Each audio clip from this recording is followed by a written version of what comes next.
Эм бүк төллүүлж байна. Газар шороо. Гутгаар дэвтэр.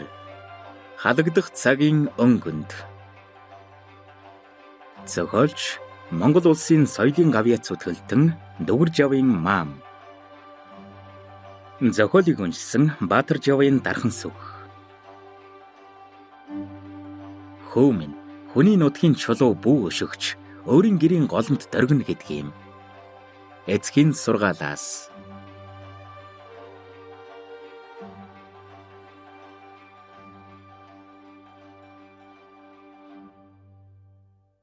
Тэргүүн анги. Тэргүүн бүлэг. Тав, хүн, нар гурав. Самартай модон сар нарны чимгээ. Сайн явдал саруул ухаан энэ биений чимгээ. Ардын дуунаас. Оддын гэрэл нялхран бүдгэрч зүүн зүгээс тэнгэр өндөрсөд үүр цайж эхэллээ. Адуучин нэр биеийн алжаалыг одоо л мэдэрч бас морьныхон зоог амраа юу даа гэж бодоод бараг суганд нь хүртэл толгойг нь хамтайруулан эр хүний намб буйрлахыг аясаар дөрөвгөө суллан буухад морин шилгээв. Намрын аргамаг тарган морины дөрөвтөө шилгээлтэнд жээжүү дөрөө даргар хөмөн гөлмөн дээр хан ян хийж хуучин суран ганцаг сарвайн цацагдана. Адуучнэр шэлэмдэж мориндоо тал шагнаад хөвөнтөө дээлийн нударгыг сэгсэрч зулааг нь арчвал морин хариу талархах мэт уран сайхан хошуугаар мөрийн нутчив. Тэгээд толгойг сэгнийлгэж тод яруухан өөрсчээ. Өөрийн хөх тэнгэрийг цөөрөний цэнхэр өнгөөр сүлж буй хөлөг морины тод үүрсэх чимээнд эзний сэтгэл баясан гэгэлзэж алжаал тайлагдах мэт болно.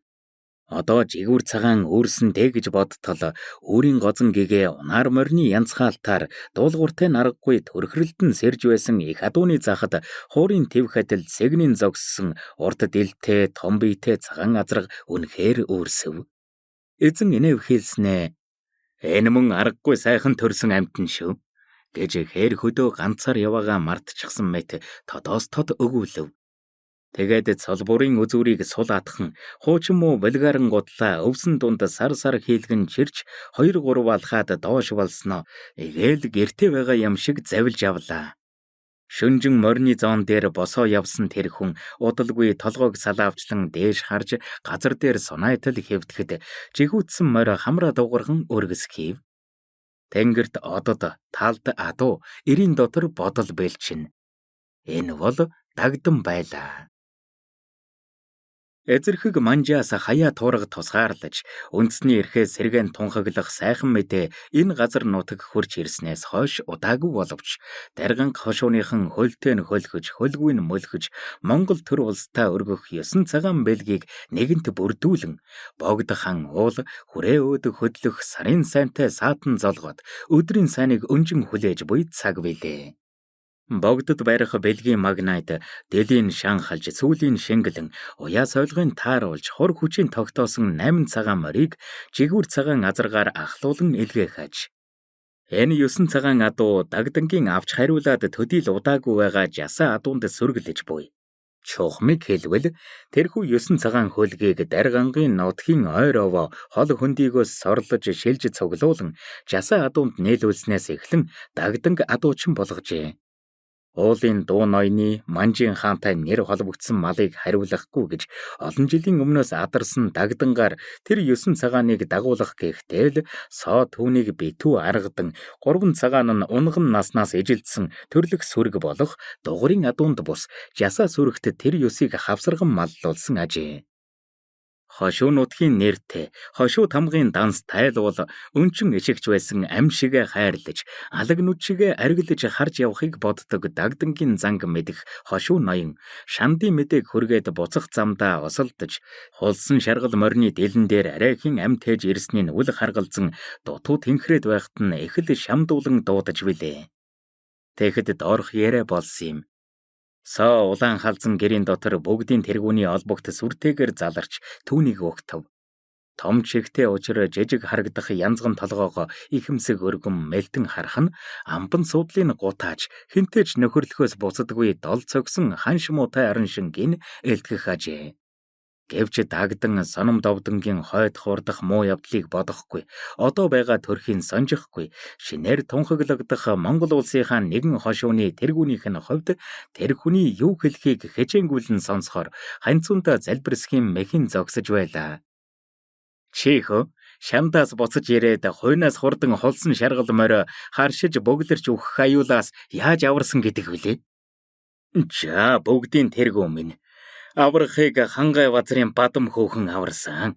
Би зөвхөн тэнхрүүлсэн юм. Гэснээ дагдан ээрч үгээ хугаслан гацаад халзарч яваа толгоогоо илэв. Тэгснээ амбам минь гэжээ.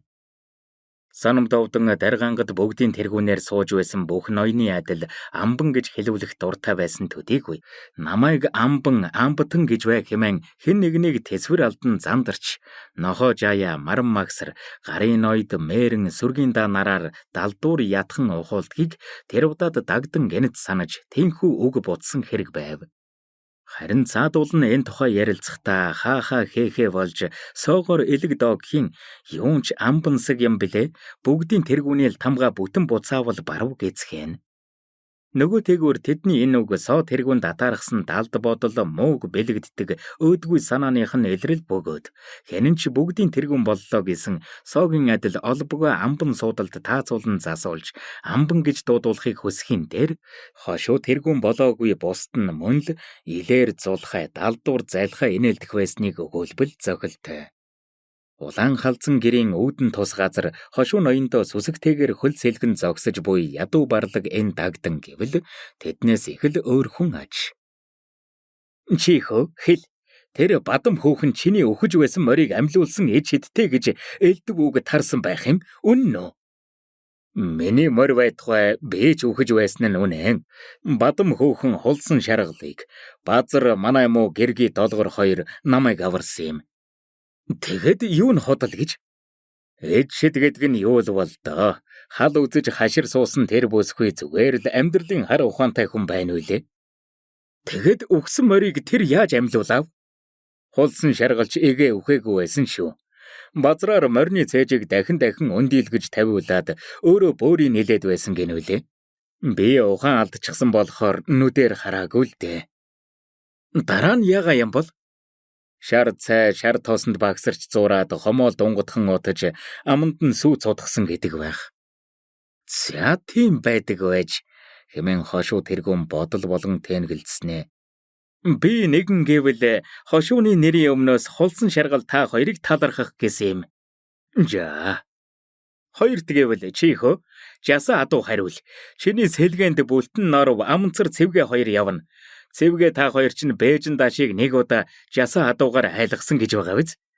Жаса адуунд 9 цагаан хүлэг би чи сонссон байлгүй. Түүгээр богдыгоо баярлуулж авралд нь хошуу нутгаа багтааж Монгол туурхтны их төрийн тулгыг тавилцахад манай өчүүхэн хошууны сэтгэлийн өнгө болгон өргөх 9 цагааны бэлгийг тэргүүлэх юм аа. За амбантан энэ юутай сайн хэрэг үлээ? Уулын дуу ноёны 3 суур сүргээс 3 цагаан энэ шилсэн юм. Бусд нь цөм тус бүр өөр газрын өөр сүргээс. Ингэхлээр бараг 9 далайгаас түүсэн 9 цагаан совд гэж мэд. Алдав ам наан шүү. Хичээн зүтгэе гэж дагдан бүр сүсэглэж байна уу да гэлтэй хэлв. Соном довдонгийн эхүүгээр далайлгасныг тэр ир юмд бодсонгүй. Харин хошууны хан энийх найдлага итгэлийг бүтээх минь хан ууланд хүрэх 9 цагаан сорыг би адуулж маллах нь байна шүү дээ. За ингээд тал нутаг минь манжаас эгнэгт тусгаарлаж бас бээжин даашин зэвтэй борноод сийчүүлж yoолго тавилангаас үрд холдохыг үзэх нь дагдан би аз тай хүн юм гэж тэр бодож зогсжээ. Тэгэхэд хошуу тэргүүн соном довдон би аз тай хүн юм. Намайг харлаг бутан толгой гэлцдэг нь талаар хэрэг байшдаг. Миний толгойг хэрв үнэхээр бутан гэвэл шар тосоор дүүрэн байх учиртай бутан байх нэ. Миний өнгөн дээр ийм их хэрэг бүтэж бүрэлдэж байгаа нь мөнч гайхамшиг гэлтэй. Богдод өргөх бэлгийг багдуулж яасан ч болохгүй. Тэр эрхэм лам бараг тайд цаадаж ханахыг мэдэхгүй болсон бусад ноёдынхан адил бэрд сэтгэлдний нэгэн биз гэж бодоод бодлосоо айж цээж нь үл мэдэг дөргөн дав хийжээ. Жавцан дамбах утагтыг арайч муухайгаар бодож алдас хийсэн байхвээ гэхдээ тэр Тэгэвч хөө их засагт дурлаж байгаа хүн их хөрөнгөнд дурлах нь зүй. Харин би хүссний нөгч чадаад надад гэгэн ван цол шагнавал яана. Угсаа залгамжлах нь тэр шүү дээ. Галвын үлтэл миний үр саднаар шараа туушаалдад хуйлж дарган хошууны тэргүн бас бишрэл төрийн вангийн зэрэгтэй явцгаана. Шагнахал болно доо, шагнуулагч болно. Бэлгээл база тэгвэл соочи ван болох нь тэр. Ван соо ван соном довдон вантан соном довдон гэж бүгдийн тэргүүн тэгэхэд өөрийгөө зөвдгөн бодож суулаа. Дагдан чилсэн хөлөө сэлгэж зогсоход хошуу ноён сая мэлтэн гитүр нүдийг өргөж хүйтнэр толгой тохив. Энэ нь чи гар гисэн тохио. Дагдан ч элгэнд гарыг залбирсхийн эвхэж ноёнд ёслоод гарч одлоо. Санам довдон амбан олбогныхон баруун доод ирэмгийг чичирсэн гараар тэмдчин суйлж хэр даг болсон альчуур гаргаж ирээд мөрөөдөлт хүнд бодлоос болж даавралсан хуйтан хөлсөө магнааныхан арсыг зулгалчихвээ гэлтэй хүч гарган арчжээ. Дагдан бол тамгын улаан халзан өргөнөөс нар сарыг тэрсэн шиг их олцтой гарсан хүн. Сэтгэл нь учиргүй их оргилж хөөрөө гүйчгээсэн дулаахнаас дулаахан эрхэм тэнгэрлэг нэг л өөдрөг сайхан болсон байжээ. Баярын од цээжинд минь ирээд асчихнуу дээ гэж тэр сайхан хүн гайхан бодсон юм. Тэгээд л харьчихсан аж. Долгор нь хошуу ноёнд гинэт дуудагдсан нөхрөө айх гайхахыг зэрэгцүүлэн угтахад дагдан хүүгээ эзгүүд олзуурхан самбаачилж эхнэрийнхээ хошуун дээр болгохон үнсээд "Чи азтай юм" гэсэн ганцхан үг хэлжээ. Тэгээд ч биен засарч тэнхээ тамир сууж 5-3 хоногоос Монгол төрдөө өргөх тэргүүн бэлэг 9 цагаан хөлөг орших нэгэн суур жасаа адууг нэр дурдсан 2 эртээ ээлж дуграа хийж хичгэлэн адуулах болсон ам уу. Дагдан энэ мэтийг эргэн дурсаж толгоогоо салаавчлан дээш харж хэвдсээр л байв. Хэр хонож хэцдэрлэн, хярд хонож хярууд ирлэн гэдэг энэ үлээ. Адуучин маань элдв дурсамжийг орхиж зүгээр л сайхан бодол болов. Тэрвэр уянгийн цагаан давлгаанд нөмрүүлсэн эргэнлэг хүнлэг сэтгэлдээ живж алдан байлаа. Хөөрхи тал минь манжим биш Монгол тал минь амьдд минь тээж өгсөн хойно ээжтэй минь эхэрлүүлэн хэвлийдээ авч явах тал минь гэж тэр бодлоо. Тэгээд таатая инээмсэглэв. Монгол тал минь гэсэн бодол энэ инээмсэглэлийг шагнажээ. Сүүлчийн одод мэдэгдэхтэй мэдэгдэхтэн хооронд жирвэлзэн хөдлөн. Энэ нь дагданд бодлын таажгаад шан хүртээж инээмсэглэж байгаа мэт санагдана. Ингэхэд хорвоод адуу бодол од яасан олон юм байдгийм бэ? Гэтэл одод тэнгэрт биш цээжинд, бодол цээжинд биш талд, адуу талд биш тэнгэрт чуулдаг бол яана? Мөн сонино гэж тэр бодов. Тэгээд бодлоо үргэлжлүүлсэн нь. Тэгвэл тэнгэрт жигүүр цагаан азарга үүрсэж, тал зүйл бодол ургуулж, миний муу цээжинд долоон бурхан долгортой хайртай болж байсан үе минь сэтгэл шиг гэрэлтэж, цолмон цоролцсон явхалсан та. Би цээжээ одоор дүүргчгээд талдаа гэрэл нэмэн ингэсээр л толгоогоо салаавчлан хэвдэх болно гэж бодоод дагдан ингэж шийдсэндээ баярлав. Учир нь түүний санаагаар тал өөрийнх нь цээжнээс хавьгүй ухаантай, хавьгүй олон бодол төрүүлэх ёстой байжээ. Энэ зур морин хамраа шуухнуулан газар үнэртэж амгайг тас хазлан ааш үзвэл байс дагдан сая санаа авч байз. Адууга одны оронд тэнгэрт явуулчихсан болохоор адуугүй ямар тал байх вүлээ? Бэж гэсэндээ моргүй ямар эрхэн болж таарах вэ? Боли чимэн тэнгэрээрээ тал талаараа байг. Богино бодол тойч дагдан гараал бай гэж эргэж хөрвөөлөө. Удаан хэвтэв олон юм бодов. Юу гихчин тухайч бодсныг бөө мэд. Тэгс хийгээд харсаар хэвтсэн нүдээ гинт том болгов. Түүний нойртой адил одод хэдийн хулжиж үүр манхайтал цайсныг мэдлээ. Оддоос нэгэн ч эсвэлдэжээ. Хизээний үнэнч адуу тал хоёр нь л хөдөлсөнгүй. Дагдан угсхийн босоод алжаалан тайлагдж харин үл мэдэг хөшиж амт тайхнаар жихүүцэх чэлгэр биеийг сунаж амрав. Тэгээд адууны зүг харж алцайсхийн зогсоод тамхины утаанд түлэгдсэн долоовор хурууга өргөн 1 2 3 4 5 6 7 8 8 тэр байна. 9 гэж сэтгэл ханамжтайя тоолно. 8 цагаан морь жигүүр цагаан азраг тоо бүрэн хонжээ. Адууч маань салбгар нодаргыг пад хийлгэн балбаж мөнгөн хяруунд цохиулсан хөрөмний мөр хөвөнтөө дээлийн энгэр хормойг сүртэн аргагүй гөвснө мордож адууны зүг хөдөллөө. Морин жихүүцэж биеийг хураасгийн жолоо булаалдан алхлуулж байв. Үе цочин хойлорч сүүлийг хавчин чихийг сортолцуулан онгон агсанцар сүрлэг жавхлантай явах аж. Нар гарах хариугд өгчээ. Талын цэнгэг агаарт бодхон ноолуурт жижиг шавууд хаа нэгэнтэй хайлах намрын мөнгөн өглөөний гайхамшигт хорвоо.